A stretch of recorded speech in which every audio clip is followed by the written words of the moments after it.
హరీష్ రావుపై కవిత వ్యాఖ్యల్లో నిజాలు లేవన్నారు బీఆర్ఎస్ నేత ఒంటేరు ప్రతాప్ రెడ్డి. ఆ రోజుల్లో రాజకీయాల్లో నిలదెక్కుకోవడానికి వాస్తవాలు కాకపోయినా తాను హరీష్ ను విమర్శించానన్నారు. ఆ విమర్శల్లో వాస్తవాలు లేవని, ఆ రోజే తాను తన తప్పును ఒప్పుకున్నానన్నారు. కొందరు దద్దమ్మలు ఆ పాత వీడియోలను ఇప్పుడు తిప్పుతున్నారని సీరియస్ అయ్యారు. ఆ సన్నాసులకు చెప్పులతో సన్మానం చేస్తామన్నారు ఒంటేరు ప్రతాప్ రెడ్డి.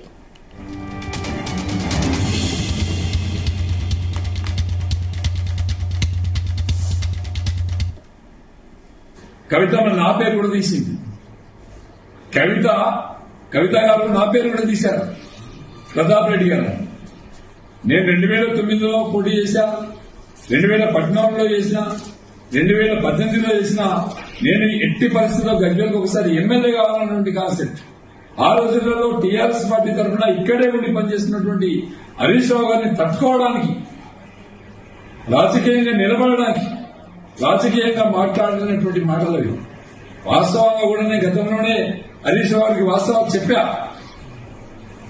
మల్లన్న సాగర్ ఇనాగ్రేషన్ లో నేను మల్లన్న సాగర్ మీద ఫైట్ చేసినప్పుడు నేను చేసింది తప్పు కావచ్చు, మీరు చేసిందే రైటు.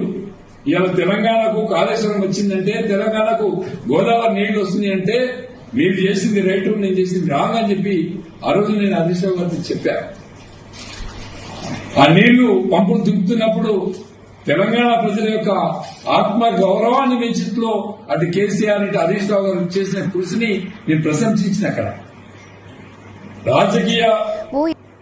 రాజకీయాల్లో భాగంగానే నేను ఆ రోజు మాట్లాడిన వాస్తవాలు కాకపోయినప్పుడు కూడా రాజకీయంగా నిలదొక్కుకోవడానికి నేను మాట్లాడిన మాటలు. కానీ కొంతమంది కాంగ్రెస్ బట్టే బాజులు నిన్న మొన్న దాన్ని సోషల్ మీడియాలో పెట్టి వైరల్ చేస్తా ఉన్నారు. ఆ బట్టే బాజులకు నేను విజ్ఞప్తి చేస్తున్నా, అనవసరంగా రాజకీయాల్లో గానీ న్యాయ విషయంలో గానీ ఎంటర్ అయితే మీకు చెప్పులతో సన్మానం తప్పదని చెప్పి సందర్భంగా సీరియస్ గా నేను తెలుస్తున్నా. రాజకీయంగా హరీష్ రావుని ఎదుర్కోండి, రాజకీయంగా బీఆర్ఎస్ పార్టీని ఎదుర్కోండి, రాజకీయంగా మమ్మల్ని ఎదుర్కోండి. సౌటలు దద్దమ్మలు చేసే పని సోషల్ మీడియా ఉంది కదా అని చెప్పి ఇష్టం వచ్చినట్టు వాడుకుంటే తప్పకుండా మీకు రేపు జరిగే లోకల్ బాడీ ఎలక్షన్లలో డిపాజిట్లు కూడా రానియమని చెప్పి సందర్భంగా సీరియస్ గా హెచ్చరిస్తున్నా.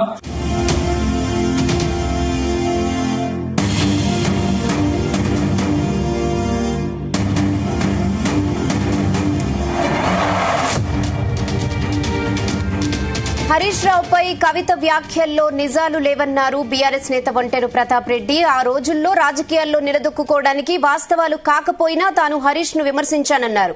ఆ విమర్శల్లో వాస్తవాలు లేవని, ఆ రోజే తాను తన తప్పును ఒప్పుకున్నానన్నారు. కొందరు దద్దమ్మలు ఆ పాత వీడియోలను ఇప్పుడు తిప్పుతున్నారని సీరియస్ అయ్యారు. ఆ సన్నాసులకు చెప్పులతో సన్మానం చేస్తామన్నారు ఒంటేరు ప్రతాప్ రెడ్డి. ఇదే విషయంపై మరిన్ని అప్డేట్స్ మా ప్రతినిధి కరుణాకర్ అందిస్తారు. ఎస్ కరుణాకర్. రెహనా, ఎమ్మెల్సీ కవిత బీఆర్ఎస్ పార్టీకి ఎమ్మెల్సీ పదవికి రాజీనామా చేశారు. ఈ విషయం మనకు తెలిసిందే.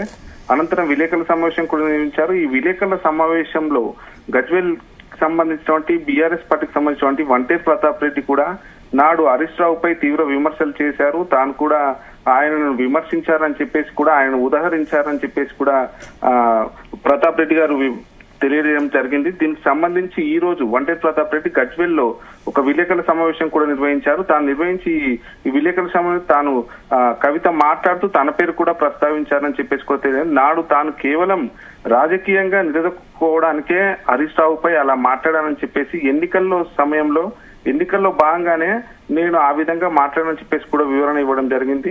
నాడు ఆ విధంగా హరీష్ రావుపై ఆ విధంగా విమర్శలు చేశాను, కానీ అందులో ఎలాంటి వేరే దురుద్దేశం లేదని కూడా వివరణ ఇచ్చుకుంటూ వచ్చారు. కానీ నేడు కొందరు కాంగ్రెస్ పార్టీకి సంబంధించిన నాయకులు కానీ, కొందరు సోషల్ మీడియాకు సంబంధించిన వారు కానీ తనను అనవసరంగా బదనాం చేస్తున్నట్టు కూడా వివరణ ఇవ్వడం జరిగింది. కొంత పరుష పదాలతో వాడుతూ కూడా కొందరు బట్టె బాజులు అంటూ, కొందరు చవటలు దద్దమ్మలు అంటూ కూడా తనని సోషల్ మీడియాలో బదనాం చేస్తున్నారని చెప్పేసి కూడా పోస్టులు పెడుతున్నారని చెప్పేసి వాట్సాప్ లో వైరల్ చేస్తున్నారని కూడా, అనవసరంగా తనని బదనాం చేస్తున్నారని చెప్పి కూడా వివరణ ఇచ్చారు. అనవసరంగా తనని బదనాం చేస్తే మాత్రం తాను చెప్పులతో కొడతానని చెప్పేసి చెప్పు దండలతో కూడా సన్మానం చేయాల్సి వస్తుందని కూడా తను వార్నింగ్ ఇవ్వడం జరిగింది. రెహనా, ఇంకా రానున్న లోకల్ ఎన్నికల్లో కూడా రాష్ట్ర వ్యాప్తంగా డిపాజిట్ కూడా కాంగ్రెస్ పార్టీకి సంబంధించి ఇటు బీజేపీకి సంబంధించి కూడా ఎలాంటి డిపాజిట్ కూడా రాదు, ప్రజలు ఓట్లు వేసే పరిస్థితి లేదని కూడా తేల్చి చెప్పడం జరిగింది. ఏదైనా ఉంటే తనను కానీ లేదంటే హరీష్ రావు గారిని కానీ ఆ బీఆర్ఎస్ పార్టీ కానీ రాజకీయంగా తనను ఎదుర్కోవాలి, కానీ ఇలాంటి తప్పుడు ప్రచారాలు చేస్తూ తనని అనవసరంగా బదనాం చేసే కార్యక్రమాలు చేయొద్దని చెప్పేసి కూడా వార్నింగ్ ఇవ్వడం జరిగింది. రేహనా ఓకే కరుణాకర్.